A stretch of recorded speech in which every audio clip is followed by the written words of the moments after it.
এয়া আকাশবাণী গুৱাহাটী বিয়লিৰ আঞ্চলিক বাতৰি পঢ়িছো অংকুৰজ্যোতি শৰ্মাই। দেশত লোকসভা নিৰ্বাচনৰ সপ্তম পৰ্যায়ৰ বাবে প্ৰচাৰ অভিযান তীব্ৰতৰ হৈ উঠিছে। অন্তিম পৰ্যায়ৰ ভোটগ্ৰহণৰ পূৰ্বে বিভিন্ন দলৰ নেতাসকলে ভোটদাতাৰ মন জয় কৰাৰ বাবে আপ্ৰাণ চেষ্টা চলোৱা পৰিলক্ষিত হৈছে। এই পৰ্যায়ত 1 জুনত 7খন ৰাজ্য আৰু এটা কেন্দ্ৰীয় শাসিত অঞ্চলৰ 57টা সমষ্টিত ভোটগ্ৰহণ কৰা হ'ব। সপ্তম পৰ্যায়ত মুঠ 904 গৰাকী প্ৰাৰ্থীয়ে প্ৰতিদ্বন্দ্বিতা আগবঢ়াইছে। বিজেপিৰ জ্যেষ্ঠ নেতা তথা প্ৰধানমন্ত্ৰী নৰেন্দ্ৰ মোদীয়ে আজি উত্তৰ প্ৰদেশৰ মিৰ্জাপুৰত এখন নিৰ্বাচনী সভাত ভাগ লয়। শ্ৰীমোদীয়ে দাবী কৰে যে সমাজবাদী পাৰ্টি আৰু কংগ্ৰেছে ভোট বেংকৰ কাৰণেহে কাম কৰাৰ বিপৰীতে NDA দুখীয়া, দলিত আৰু অনগ্ৰসৰ জনসাধাৰণৰ প্ৰতি সমৰ্পিত হৈ কাম কৰিছে। সমাজবাদী পাৰ্টিক তীব্ৰ সমালোচনা কৰি শ্ৰীমোদীয়ে আইন শৃংখলা আৰু সমাজবাদী পাৰ্টি পৰস্পৰৰ পৰিপন্থী বুলি দাবী কৰে। বৈঠকত অংশগ্ৰহণ কৰি উত্তৰ প্ৰদেশৰ মুখ্যমন্ত্ৰী তথা বিজেপিৰ জ্যেষ্ঠ নেতা যোগী আদিত্যনাথে প্ৰধানমন্ত্ৰী নৰেন্দ্ৰ মোদীৰ নেতৃত্বত দেশৰ জনসাধাৰণে এখন নতুন ভাৰত প্ৰত্যক্ষ কৰাৰ সুযোগ লাভ কৰিছে বুলি মন্তব্য কৰে। প্ৰধানমন্ত্ৰী মোদীয়ে আজি ৰাজ্যখনৰ ঘোচি আৰু বাঞ্চগাঁৱতো নিৰ্বাচনী সভাক সম্বোধন কৰে। আনহাতে সপ্তম পৰ্যায়ৰ ভোটগ্ৰহণৰ পূৰ্বে সমাজবাদী পাৰ্টিৰ জ্যেষ্ঠ নেতা অখিলেশ যাদৱে আজি চালেমপুৰ আৰু বলিয়াত প্ৰচাৰ চলায়। জনসাধাৰণক নিৰন্তৰ মিথ্যাচাৰেৰে পৰিচালিত কৰা বুলি দাবী কৰি শ্ৰী যাদৱে শাসক পক্ষক তীব্ৰ সমালোচনা কৰে। কংগ্ৰেছৰ জ্যেষ্ঠ নেতা ৰাহুল গান্ধীয়েও আজি হিমাচল প্ৰদেশত চিমলা সংসদীয় সমষ্টিৰ অধীনত নাহান আৰু চিৰমৌৰ জিলাত প্ৰচাৰত ভাগ লয়। কংগ্ৰেছ প্ৰাৰ্থী বিনোদ চুলতানপুৰীৰ হকে প্ৰচাৰ চলাই কংগ্ৰেছ নেতাগৰাকীয়ে কয় যে এইবাৰৰ নিৰ্বাচনত কংগ্ৰেছে সংবিধান ৰক্ষাৰ হকে যুঁজত অৱতীৰ্ণ হৈছে। তেওঁ লগতে যোৱা বছৰৰ ৰাজ্যখন ভালেমান প্ৰাকৃতিক বিপৰ্যয়ৰ সন্মুখীন হোৱা স্বত্তেও কেন্দ্ৰীয় চৰকাৰৰ পৰা কোনো ধৰণৰ সাহায্য লাভ কৰা নাই বুলি সমালোচনা কৰে। ৰাহুল গান্ধীয়ে আজি হামিৰপুৰ সংসদীয় সমষ্টিতো আন এখন নিৰ্বাচনী সভাত ভাগ লয়। ভাৰতীয় বতৰ বিজ্ঞান বিভাগে কৈছে যে উত্তৰ বংগোপসাগৰত সৃষ্টি হোৱা ৰেমল নামৰ ঘূৰ্ণীবতাহজাক পশ্চিমবংগৰ সাগৰ দ্বীপপুঞ্জৰ পৰা প্ৰায় 270 কিলোমিটাৰ দক্ষিণ-পূবত প্ৰচণ্ড ঘূৰ্ণীবতাহলৈ ৰূপান্তৰিত হৈছে।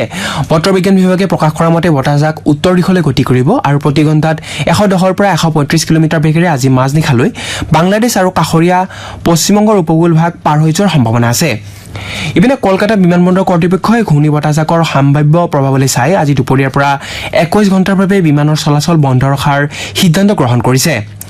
ভাৰতীয় বিমানবন্দৰ প্ৰাধিকৰণৰ মুখপাত্ৰই প্ৰকাশ কৰা মতে এই সময়ছোৱাত বন্দৰটোৰ পৰা অহা যোৱা কৰা 394খন ঘৰুৱা আৰু আন্তঃৰাষ্ট্ৰীয় বিমানৰ সেৱা বন্ধ থাকিব।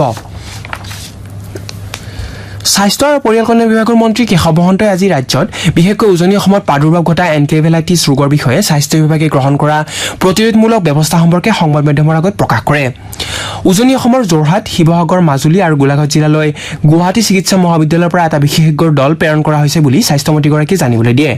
জিলাসমূহত ভিতৰুৱা অঞ্চলসমূহতো মহৰ আক্ৰমণ প্ৰতিহত কৰিবলৈ ধোঁৱা দিয়াৰ ব্যৱস্থা কৰা হৈছে বুলি শ্ৰী মহন্তই জানিবলৈ দিয়ে।